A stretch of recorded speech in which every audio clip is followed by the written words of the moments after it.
اعوذ باللہ من الشیطان الرجیم بسم اللہ الرحمن الرحیم رب اشرح لی صدری ویسر لی امری واحلل عقدۃ من لسانی یفقہوا قولی۔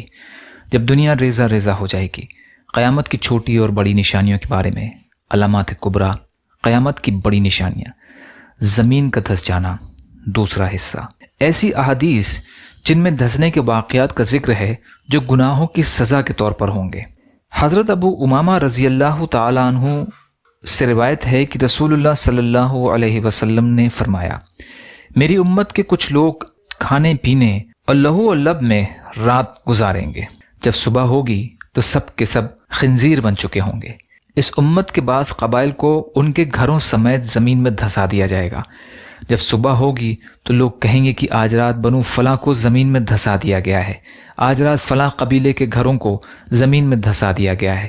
ان پر پتھر برسائے جائیں گے اور ان پر منحوس ہوا بھیجی جائے گی جو انہیں اسی طرح ریزہ ریزہ کر کے اڑا دے گی جس طرح پہلی قوموں کو ان کے شراب پینے، سود کھانے، مردوں کے ریشم پہننے، گانے بجانے والی عورتیں اختیار کرنے اور قطع رحمی کرنے کی وجہ سے بے خوبند سے اڑا چکی ہے۔ ابو امامہ رضی اللہ تعالیٰ عنہ کہتے ہیں کہ آپ صلی اللہ علیہ وسلم نے ان ہلاک ہونے والوں کی ایک اور خصلت بھی ذکر کی، مگر میں اسے بھول گیا ہوں۔ مستدرک حاکم کی روایت ہے یہ۔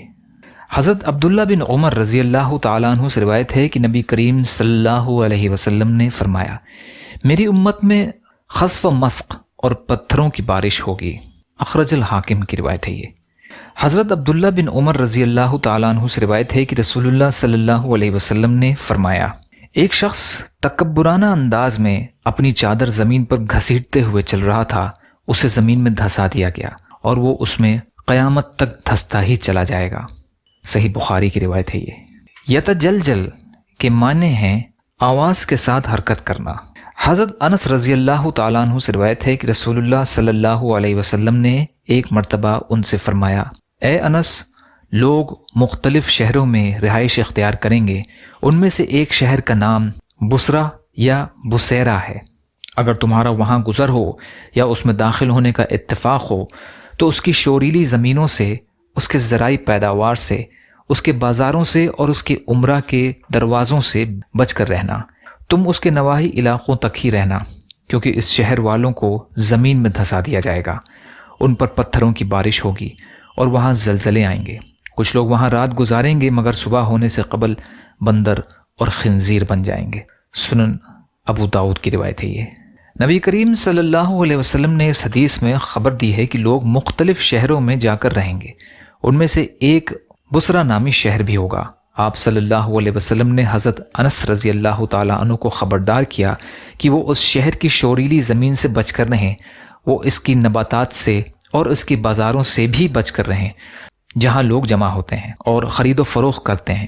آپ صلی اللہ علیہ وسلم نے انہیں ظالم حکام کے دروازوں پر جانے سے بھی ڈرایا، کیونکہ شہر میں زمین دھسنے، پتھر برسنے، زلزلے برپا ہونے اور شکلیں بدلنے کے واقعات ہوں گے۔ آپ صلی اللہ علیہ وسلم نے انہیں بصرہ کے گرد و نواح میں رہنے کی ہدایت فرمائی تاکہ وہ ہلاکت سے بچ سکیں۔ حضرت نافع رضی اللہ تعالیٰ عنہ سے روایت ہے کہ ایک شخص حضرت ابن عمر رضی اللہ تعالیٰ عنہ کی خدمت میں حاضر ہوا اور کہا کہ فلاں شخص آپ کو سلام کہتا ہے۔ ابن عمر رضی اللہ تعالیٰ عنہ نے فرمایا، مجھے پتہ چلا ہے کہ اس نے کوئی بدعت ایجاد کی ہے، اگر ایسا ہی ہے تو اسے میری طرف سے سلام نہ کہنا۔ میں نے نبی کریم صلی اللہ علیہ وسلم کو یہ فرماتے ہوئے سنا ہے کہ میری امت کے قدریہ فرقے کے لوگوں کے ساتھ شکلیں بدلنے، زمین میں دھسنے اور پتھروں کی بارش جیسے واقعات پیش آئیں گے۔ سنن ابن ماجہ کی روایت ہے۔ آخری زمانے میں واقع ہونے والے 3 بڑے خسوف میں سے ایک کے مقام اور سبب کا ذکر پہلی حدیث میں ہو چکا ہے۔ جہاں تک خسف کے باقی 2 واقعات کا تعلق ہے تو وہ بھی آخری زمانے میں واقع ہوں گے، لیکن مجھے ان کے مقام یا سبب پر دلالت کرنے والی کوئی حدیث نہیں مل سکی۔ واللہ اعلم۔ یا اللہ ہم سب کو کہنے سننے سے زیادہ عمل کی توفیق عطا فرما۔ یا اللہ مظلوم فلسطینیوں کی، کشمیریوں کی، روہنگیا مسلمانوں کی اور مسلمان جہاں بھی پریشان حال ہیں، ظالموں کے ظلم کا شکار ہیں، آپ ان کی بھرپور مدد فرمائیے۔ یا اللہ ہم سب کو اپنی استطاعت کے بقدر اپنا حق ادا کرنے والا بنائیے۔ یا اللہ صبر کرنے والا، شکر کرنے والا اور اچھی طرح عبادت کرنے والا بنائیے۔ یا اللہ آپ قادر مطلق ہیں، آپ کے لیے ہر چیز آسان ہے، ہمارے لیے بھی آسانیاں پیدا فرمائیے۔